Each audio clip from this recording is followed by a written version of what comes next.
لله نحمده ونستعينه ونستغفره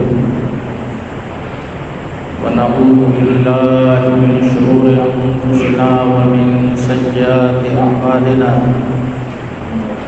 من يهده الله فلا مضل له ومن يضلل فلا هادي له وأشهد أن لا إله إلا الله وحده لا شريك له وأشهد أن محمدا عبده ورسوله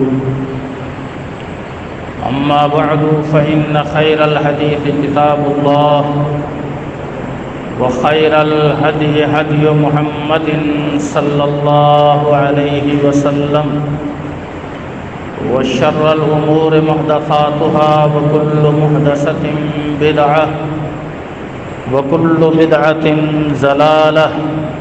وكل ضلالة في النار. أما بعد فأعوذ بالله السميع العليم من الشيطان الرجيم. رب اشرح لي صدري ويسر لي أمري واحلل عقدة من لساني يفقهوا قولي. سبحانك لا علم لنا إلا ما علمتنا إنك أنت العليم الحكيم. رب أعوذ بك من همزات الشياطين وأعوذ بك رب أن يحضرون. لقد رضي الله عن المؤمنين إذ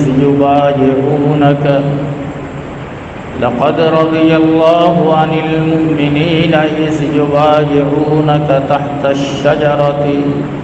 فعلم ما في قلوبهم فأنزل السكينة عليهم وأثابهم فتحا قريبا.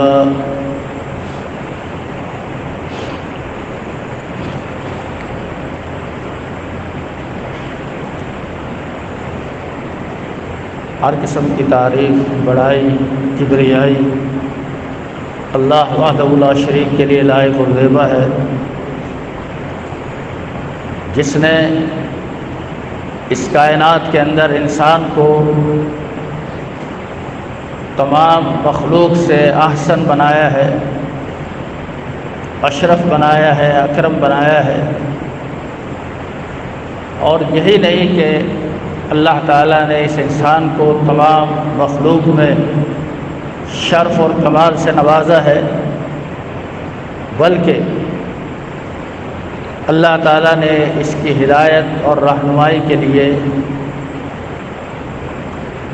انبیاء علیہ السلام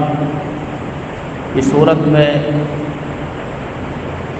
اس کی مسلسل رہنمائی فرمائی.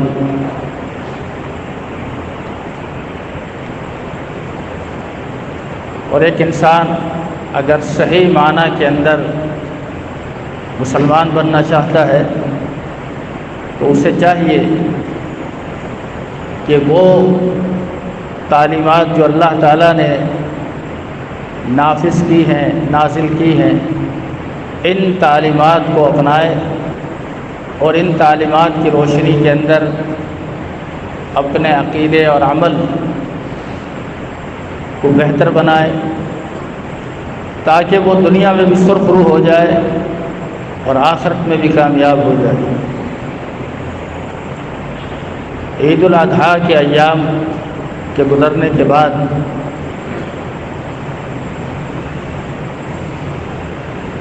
یہ جو ذو الحج کا مہینہ چل رہا ہے، اس مہینے کی مناسبت سے یوں تو بہت سے ایسے مضامین ہیں جس پر گفتگو ہو سکتی ہے، لیکن ذو الحج کے مہینے کی 18 تاریخ اسلامی تاریخ کے اندر ایک عظیم سانحہ ہوا. جناب عثمان بن عفان رضی اللہ تعالیٰ عنہ کی مظلومانہ شہادت عمل میں آئی. اس تعلق سے چند باتیں ذکر کرنی ہے۔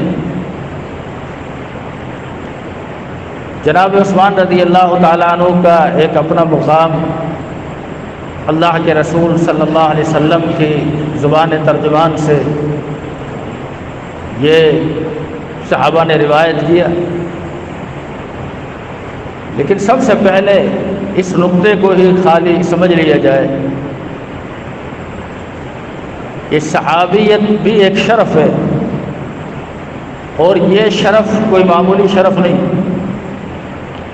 صحابیت کا شرف بھی ایک بہت بڑا شرف ہے۔ اس کا اندازہ ان واقعات سے ہوتا ہے۔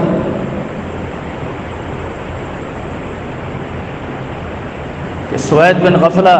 رضی اللہ تعالی عنہ رحمۃ اللہ علیہ تابعی ہے، اللہ کے رسول صلی اللہ علیہ وسلم کا زمانہ بھی پایا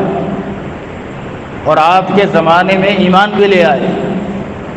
امام نسائی رحمۃ اللہ علیہ نے سنن نسائی کے اندر کتاب الزکوٰۃ میں یہ بات نقل کی ہے کہ اللہ کے رسول کے قاصد اس کے پاس زکوٰۃ کا مال وصول کرنے کے لیے گئے، اور زکوٰۃ کوئی غیر مسلم نہیں دیتا، مسلمان دیتا، مانا وہ مسلمان ہو چکے تھے۔ اپنے مال میں سے بہترین مال اللہ کے راستے میں دینے کی کوشش بھی کی۔ پھر ایک دفعہ ایسے حالات بنے، کہنے لگے کہ میں اللہ کے رسول صلی اللہ علیہ وسلم کو ایک مرتبہ دیکھ لوں تاکہ صحابی کے شرف سے مشرف ہو جاؤں۔ اس شرف کو پانے کے لیے وہ چلے، مدینہ پہنچے، اور جناب انس رضی اللہ تعالیٰ عنہ سے جب ملاقات ہوئی اور اپنی آمد کا مقصد بیان کیا تو جناب انس رضی اللہ تعالیٰ عنہ نے انہیں یہ المناک خبر سنائی کہ ہم ابھی اللہ کے نبی صلی اللہ علیہ وسلم کی تدفین سے فارغ ہوئے۔ سوید بن غفلہ پر اس وقت کیا قیامت ٹوٹی ہوگی، اور ان کے اس ملال اور حزن کو کیسے ناپا جائے کہ ایک عظیم مقصد کے لیے سفر کیا، مدینہ پہنچ بھی گئے۔ بلکہ اصول حدیث کی کتاب تدریب الراوی کے اندر تو اہل علم نے یہ خود سوال کیا اور لوگوں کو اس سوال نے حیرت میں ڈال دیا۔ کہا ایک شخص ہے، وہ مسلمان ہے، اس نے اللہ کے نبی کو دیکھا بھی ہے اور ایمان کی حالت میں دیکھا ہے، اور پھر بھی وہ صحابی نہیں۔ تو سننے والا ہر شخص پریشان ہو جاتا ہے کہ ایک شخص اللہ کے نبی کو دیکھ بھی رہا ہے، ایمان کی حالت میں دیکھ رہا ہے، اور دیکھنے کے باوجود وہ صحابی نہیں۔ تو پھر اس معمے کو اس طور پر حل کیا گیا اور بتایا گیا کہ ہاں یہ ساری باتیں تو اپنی جگہ پر صحیح ہیں، لیکن جب اس نے اللہ کے نبی صلی اللہ علیہ وسلم سے ملاقات کی، اس وقت اللہ کے رسول صلی اللہ علیہ وسلم کی روح کسف انصری سے پرواز کر چکی تھی اور آپ زندہ نہیں تھے۔ اگر آپ حیات ہوتے اور پھر آپ کو دیکھتا تو وہ لمحے بھر کی ملاقات بھی ہوتی تو وہ صحابی ہو۔ بتانے کا مقصد یہ ہے کہ صحابیت اپنے اندر خود ایک شرف رکھتی ہے، صحابیت کا مفہوم اپنے اندر خود ایک معنی فضیلت کا، شرف کا، کمال کا اپنے اندر لیے ہوئے۔ پھر جناب عثمان رضی اللہ تعالی عنہ کو اس کے علاوہ بہت سے شرف حاصل۔ جناب عثمان رضی اللہ تعالی عنہ کو یہ شرف حاصل ہے جو کائنات کے اندر کسی نبی کے داماد کو شرف حاصل نہیں، اور وہ شرف یہ ہے کہ اللہ کے نبی صلی اللہ علیہ وسلم نے اپنی یکے بعد دیگرے 2 بیٹیاں ان کے نکاح میں تھیں، جبکہ ایسا کسی نبی نے اپنی بیٹی کے رشتے کے تعلق سے کسی کو اپنی 2 بیٹیوں کا رشتہ دیا ہو، ایسا ثابت نہیں۔ تو یہ جناب عثمان رضی اللہ تعالیٰ عنہ کے لیے ایک شرف کی بات ہے۔ پھر جناب عثمان رضی اللہ تعالیٰ عنہ عشرہ مبشرہ کے اندر شامل ہیں۔ جناب عثمان رضی اللہ تعالیٰ عنہ ان صحابہ کرام کے اندر شامل ہیں جنہوں نے اسلام لانے کے سبب سے، اور اسلام لانا مشرکین مکہ کی نظر میں بہت بڑا جرم تھا، اس کی پاداش میں انہوں نے ایسی ماریں کھائی ہیں اور اتنی ماریں کھائیں کہ اس وقت تبصرہ کرنے والوں نے کہا کہ اگر اتنے مصائب اگر پہاڑ پر نازل ہوتے تو پہاڑ کے اندر بھی اگر حس ہوتی تو پہاڑ بھی اپنی جگہ سے ہل جاتا، لیکن آپ اس طرح استقامت کا پہاڑ بنے رہے، اور اسلام لانے کے بعد پھر کبھی کوئی ایسی بات نہیں کی، کبھی کوئی ایسا کام نہیں کیا جس سے اسلام سے بغاوت کی بو نظر آتی۔ جناب عثمان بن عفان رضی اللہ تعالی عنہ ایک عظیم صحابی ہے، اور آپ کے شرف اور کمالات کے اندر یہ بات بھی شامل ہے کہ جیش عسرہ کے موقع پر جیش عسرہ کا مطلب وہ لشکر جو بڑی بے سر و سامانی کے عالم میں تھا، جس کو غزوہ تبوک سے تعبیر کیا جاتا ہے، اور غزوہ تبوک کے موقع پر قلت وسائل کا عالم یہ تھا کہ ایک ایک سواری 18 مجاہدین پر تقسیم ہوئی سلسلے وار، کہ مطلب اس جگہ سے لے کر فلاں جگہ تک یہ اس پر سفر کرے گا، اس کے بعد تمہاری باری ہے، اس کے بعد تمہاری باری، ایک ایک سوار۔ حتیٰ کہ قرآن کے الفاظ یہ ہے کہ اللہ کے نبی صلی اللہ علیہ وسلم کے پاس صحابہ کرام کی ایک جماعت آئی اور آ کر کہنے لگی کہ اللہ کے نبی آپ ہمیں بھی اس غزوے کے اندر لے کر جائیے۔ اور وہ صحابہ کرام کا کیا اخلاص تھا اور کیسی ان کی سچی نیت تھی، ان کے قول و عمل کے اندر تضاد نہیں تھا۔ اللہ کے نبی صلی اللہ علیہ وسلم نے کہا کہ اب میرے پاس تو سواری موجود نہیں ہے، اگر میرے پاس سواری ہوتی تو میں تمہیں ضرور لے کر جاتا۔ قرآن نے یہ نقشہ کھینچا ہے، وَلَا عَلَى الَّذِينَ إِذَا مَا أَتَوْكَ وَلَا عَلَى الَّذِينَ، اور اے پیغمبر آپ پر کوئی گناہ نہیں ہے جب آپ کے پاس وہ لوگ آئیں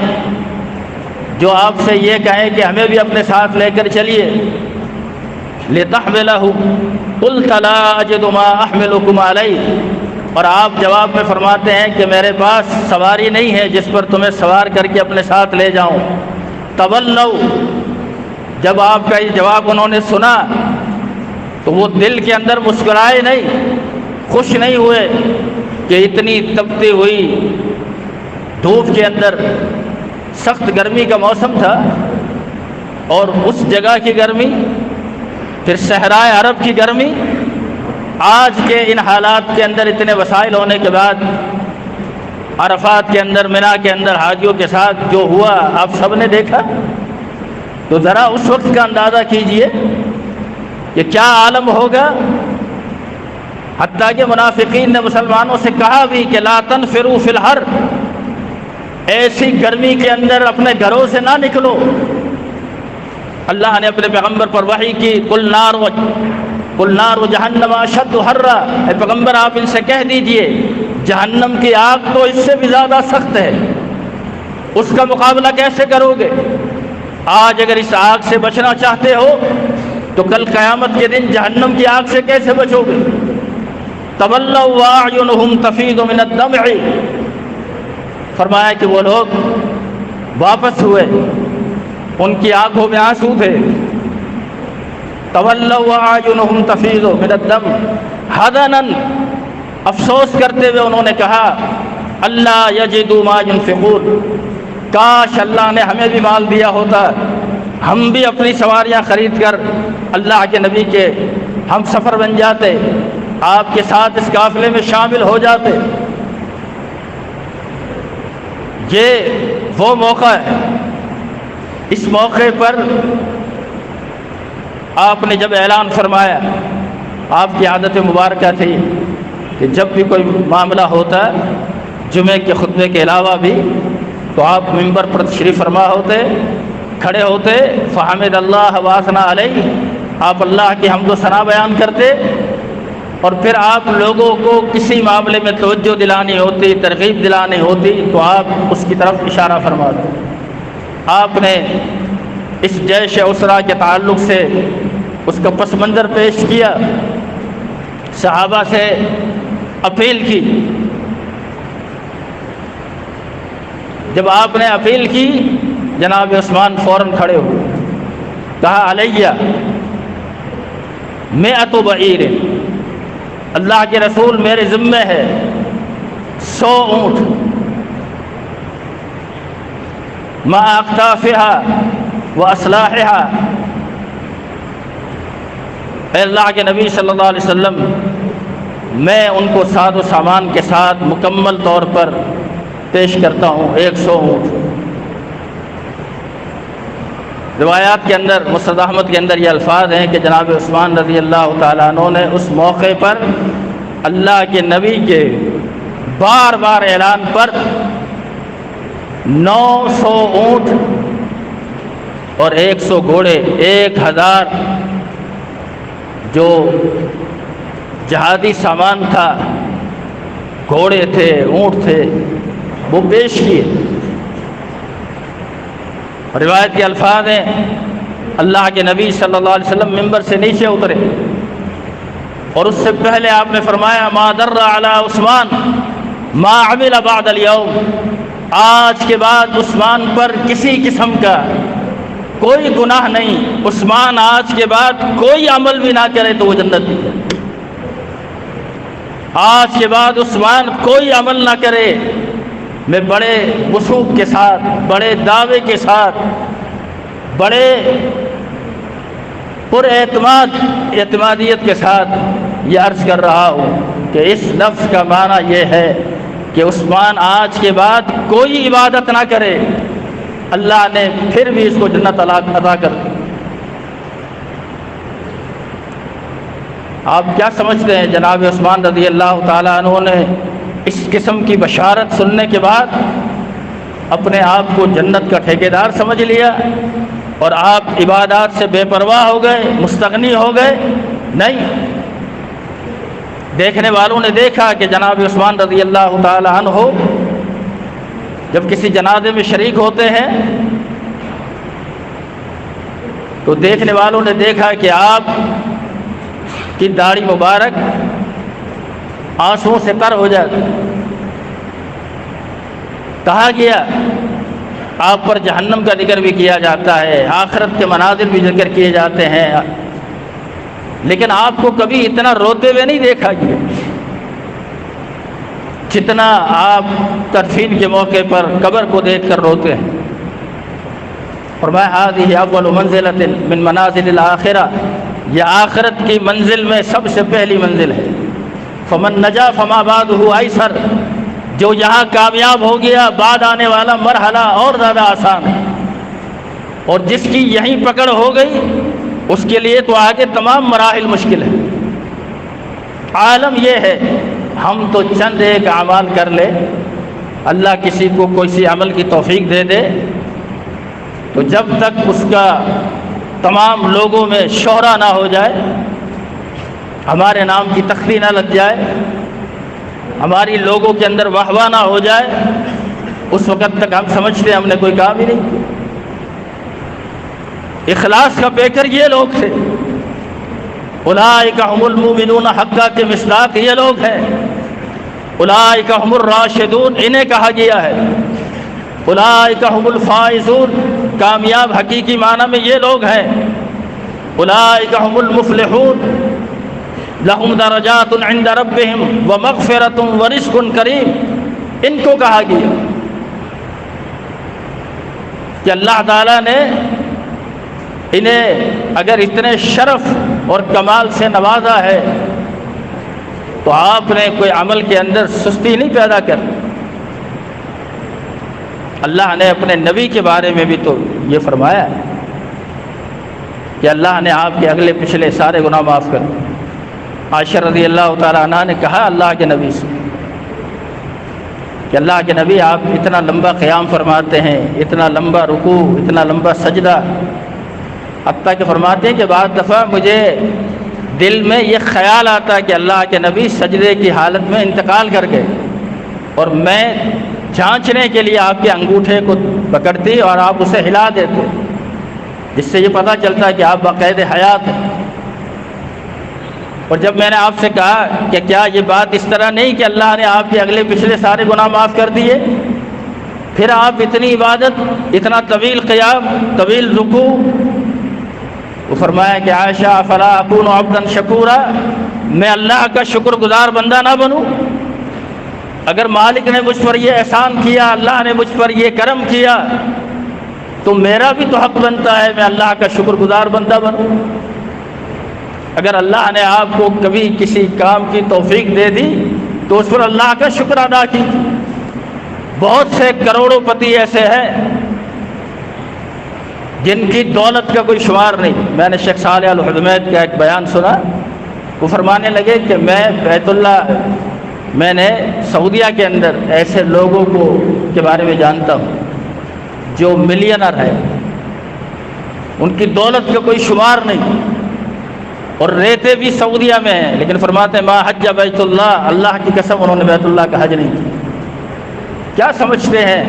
اگر اللہ کسی نیکی کی توفیق دے دیتا ہے اس میں آپ کا کمال ہے؟ اس پر اللہ کا شکر ادا کرو کہ اللہ تعالیٰ نے تمہیں یہ توفیق عطا کی، وگرنہ بہت سے ایسے لوگ ہیں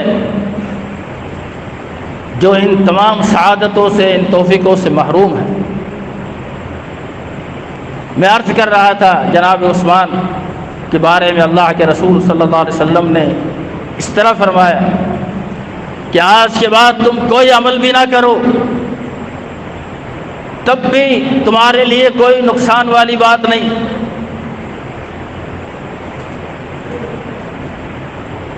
جناب عثمان بن عفان رضی اللہ تعالی عنہ، جناب عمر رضی اللہ تعالی عنہ کی شہادت کے بعد آپ خلیفہ بنے، مسلمانوں کی مشاورت سے، اور اکثریت مسلمانوں کی، صحابہ کی رائے آپ کے حق میں تھی۔ آپ کا عرصہ خلافت 12 سال، اس 12 سال کے عرصے کے اندر آپ کے وقت میں فتوحات کا سلسلہ بھی ہوا اور اسلامی حکومت مضبوط بھی ہوئی، لیکن کچھ ایسے فتنے جنم لے چکے تھے، کچھ ایسے باغی گروہ عمل میں، حرکت میں آ چکے تھے جنہیں اسلام کا یہ تناور دخت کسی طرح ایک آنکھ نہیں بھاتا۔ انہوں نے بڑی پلاننگ پر پلاننگیں شروع کر دی آپ کے خلاف، مسلمانوں کے خلاف، تاکہ کسی طرح آپ کے رعایا آپ سے بدزن ہو جائے۔ لیکن اللہ تعالیٰ نے آپ کو اس موقع پر استقامت عطا کی، بلکہ روایات میں یہ آتا ہے کہ آپ جب خلیفہ بنے تو آپ اکثر فجر کی نماز کے اندر سورہ یوسف کی تلاوت کرتے، اور جو لوگ تھوڑا بہت بھی قرآن کا مطالعہ رکھتے ہیں انہیں پتہ ہے کہ سورہ یوسف کا ایک پس منظر ہے، یوسف علیہ السلام کا اپنے والد سے بچھڑ جانا اور ان کے والد کا اپنے بیٹے کی جدائیگی میں ایک عظیم قسم کے صبر اور استقامت کا مظاہرہ کرنا، اور اللہ سے نا امید نہ ہونا۔ تو آپ اکثر اس کی تلاوت کر کے بھی اپنے آپ کو تسلی دیتے۔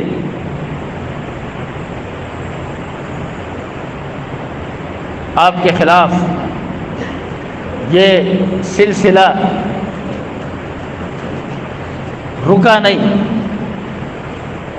حتیٰ کہ وہ وقت بھی آ گیا کہ آپ کو مسجد تک جانے کے اندر بھی دشواریوں کا سامنا ہو، آپ کو گھر کے اندر محصور رہنا پڑا۔ جو لوگ آپ کے قتل کے درپے تھے، آپ نے ایک مرتبہ ان سے خطاب کیا اور ان سے کہا کہ اسلام میں کسی آدمی کو 3 بنیادوں پر قتل کرنا جائز ہے۔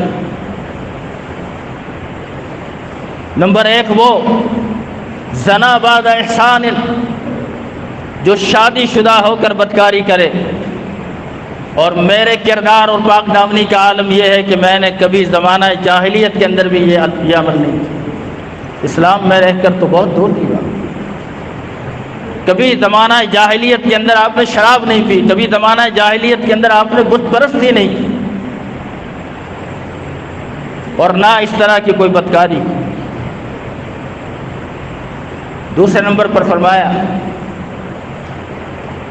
کہ شریعت کسی شخص کو قتل کرنے کی اجازت اس وقت دیتی ہے جو اسلام لانے کے بعد مرتد ہو جائے، اور اسلام لانے کے بعد مرتد ہونا کے بارے میں فقہائے اسلام لکھتے ہیں کہ مرتد کے بارے میں اگر اسے ایسے تو ان تمام معاملات کا اور معاشرے کے اندر امن قائم کرنا اور ان تمام معاملات کو سنبھالنا حکومت کی ذمہ داری،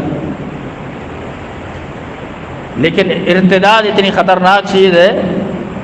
کہ اس پر فقہا لکھتے ہیں کہ اگر کوئی عام مسلمان بھی کسی کو قتل کر دے، کسی مرتد کو، تو اس پر قصاص نہیں۔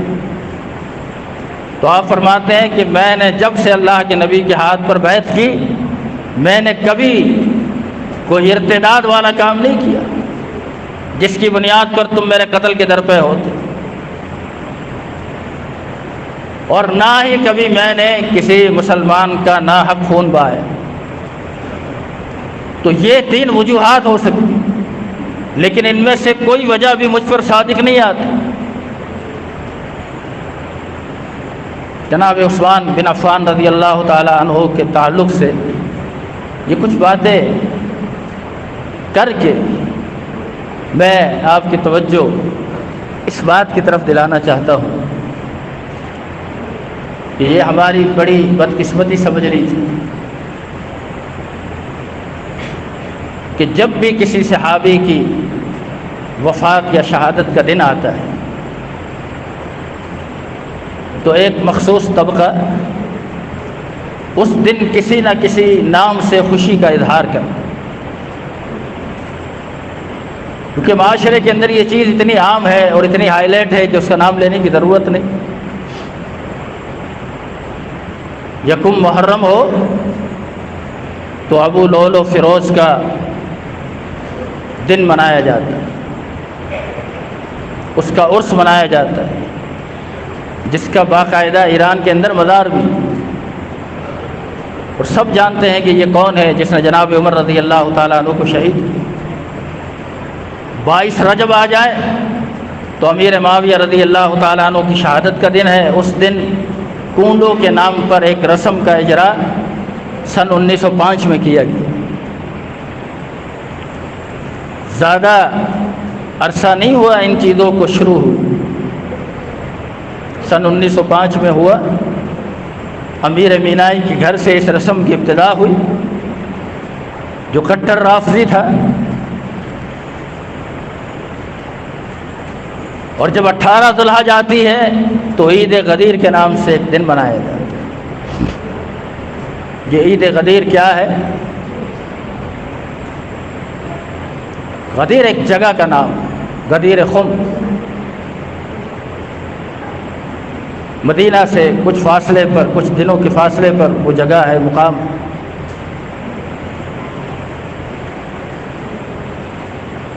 اب اس میں کہیں عید کا دن نہیں ہے،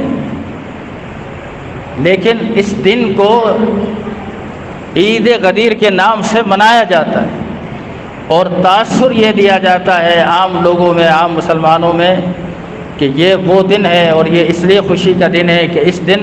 اللہ کے رسول صلی اللہ علیہ وسلم نے جناب علی رضی اللہ تعالیٰ عنہ کی خلافت کا اعلان کیا۔ معاذ اللہ ثم معاذ اللہ۔ واقعے کا پس منظر کیا ہے؟ واقعے کا پس منظر یہ ہے کہ جناب خالد بن ولید رضی اللہ تعالیٰ عنہ نے یمن سے کچھ مال غنیمت بھیجا۔ اللہ کے رسول صلی اللہ علیہ وسلم تک جب خبر پہنچی تو آپ نے فرمایا کہ جناب علی کے پاس وہ مال حوالے کر۔ جناب علی رضی اللہ تعالیٰ عنہ نے اس مال کے 5 حصے کیے، 5واں حصہ اللہ کے رسول کا ہے، اور اللہ کے رسول پھر اس کو، جیسا کہ قرآن مجید میں ذکر ہے 10ویں پارے کی پہلی آیت میں، وَاعْلَمُوا أَنَّمَا غَنِمْتُم مِّن شَيْءٍ فَأَنَّ لِلَّهِ خُمُسَهُ وَلِلرَّسُولِ وَلِذِي الْقُرْبَى وَالْيَتَامَى وَالْمَسَاكِينِ وَابْنِ السَّبِيلِ۔ یہ جو 5واں حصہ ہے یہ اللہ اور اس کے رسول کے لیے ہے۔ اللہ کی طرف اس کی اضافت نسبت شرف کے اعتبار سے ہے، ورنہ اللہ کو اس مال کی ضرورت نہیں۔ وَلِذِي الْقُرْبَى، رسول کے قریبی رشتہ داروں میں جناب علی رضی اللہ تعالیٰ عنہ بھی تھے۔ یتیموں کے لیے ہے، مسکینوں کے لیے ہے، یہ اس کے مستحقین ہیں۔ جناب علی نے اس کے 4 حصے لوگوں میں، مستحقین میں تقسیم کیے، اور 5ویں حصے میں سے کچھ اپنے لیے لیا۔ یہ بات کچھ لوگوں کو ناگوار گزری۔ اس طرح اس قافلے کے اندر 1-2 اور مسئلے ہوئے۔ جناب علی اس قافلے کے امیر تھے۔ یہ قافلہ مکہ مکرمہ کی طرف جا رہا تھا، اور راستے میں یہ معاملات پیش آئے۔ اللہ کے نبی صلی اللہ علیہ وسلم سے لوگوں نے جناب علی کے اس رویے کی شکایت، جیسے لوگوں کو جناب علی کا یہ عمل پسند نہیں آیا، یا کسی نے، جیسے اسامہ بن زید کے بارے میں آتا ہے کہ انہوں نے آپ کے بعد عمل کو ایسا سمجھا جیسے ان کے ساتھ زیادتی ہو رہی، اور جناب علی ان پر سختی کر رہے ہیں، جبکہ ان میں اس کی جو ذمہ داری لگائی تھی اس میں ان سے کوتاہی ہوئی تھی جناب اسامہ بن زید سے، تو جناب علی نے ان پر تھوڑی سختی کی۔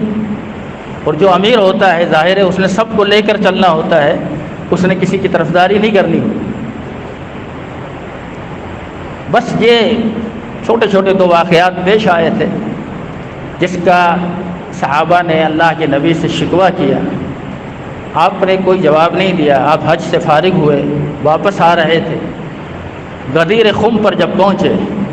اکثر صحابہ قافلے سے جوں ان کا مقام آتا گیا چھٹتے گئے،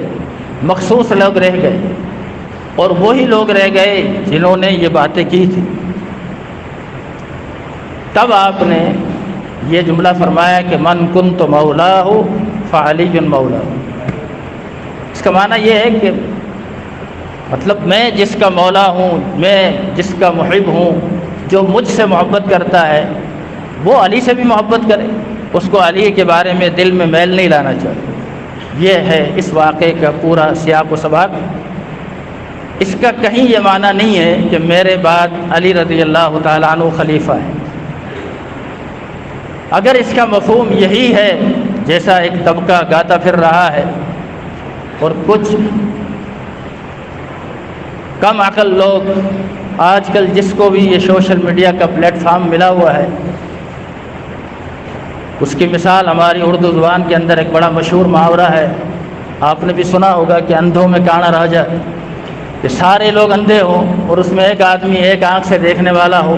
تو وہ سمجھے گا نا کہ مجھے سب سے زیادہ نظر آتا ہے۔ یہ مثال ہے اس سوشل میڈیا پر آنے والے لوگوں کہ جن کی نہ کوئی علمی تحقیق ہے، نہ کوئی علمی مقام ہے، نہ کوئی علمی نام ہے،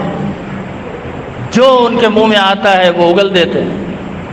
اور عوام کی جہالت یہ ہے کہ وہ بلا تحقیق بلا سوچے سمجھے کہتے ہیں اس میں لاجک ہے۔ مجھے آج تک یہ لاجک سمجھ میں نہیں آیا کہ پتہ نہیں اس میں کیا لاجک ہے، آپ لوگوں کو پتہ نہیں کیا اس میں نظر آتا ہے۔ مجھے تو احادیث رسول کی روشنی کے اندر ان کے علم پر ماتم کرنے کو جی کرتا ہے۔ جو مفلس فی العلم ہیں، عقل اور علم سے تہی دست ہیں، جو امت کے اندر اتحاد کے نام پر شغاف اور افتراق پیدا کر رہے ہیں، لوگ انہیں مصلحین امت سمجھتے ہیں۔ بہرحال یہ تاثر دینے کی کوشش کی کہ اللہ کے رسول صلی اللہ علیہ وسلم نے کہا کہ اس روایت کا یہ مفہوم کہ میرے بعد جیسے میں آج ہوں، میرے بعد پھر اسی طرح جناب علی رضی اللہ تعالیٰ۔ تو سوال یہ پیدا ہوتا ہے کہ آپ اس سے پہلے حج میں تھے، یہ شکایت آپ تک پہنچ چکی تھی، آپ میدان عرفات میں تھے، میدان منا میں تھے، وہاں لوگوں کا جم غفیر تھا۔ امام ابو زرعہ رازی کے قول کے مطابق 1,14,000 صحابہ کا مجمع تھا حجۃ الوداع کے موقع پر، اور کم سے کم قول بھی 90,000 صحابہ کا ہے حجۃ الوداع کے موقع پر، اور ٹوٹل صحابہ اور صحابیات کی تعداد 1,44,000۔ تو آپ کو تو یہ بات اس موقع پر کرنے کی تھی، اگر اس کا مفہوم خلافت ہے تو بتانا یہ ہے کہ اس دن اس مظلومانہ شہید کی شہادت کا اس طرح سے مذاق اڑایا جاتا ہے اور خوشی کا ایک تہوار منایا جاتا ہے۔ اللہ رب العزت ہمیں صحیح معنی کے اندر سمجھ کی توفیق عطا فرمائے۔ اللہ تعالی ہمیں صحابہ کے مقام، مرتبے، عظمت کو سمجھنے کی توفیق عطا فرمائے، اور اللہ تعالی ان سے محبت کرنے والوں میں ہمیں شامل فرمائے۔ اقول قولی ھذا واستغفر اللہ لی ولکم ولسائر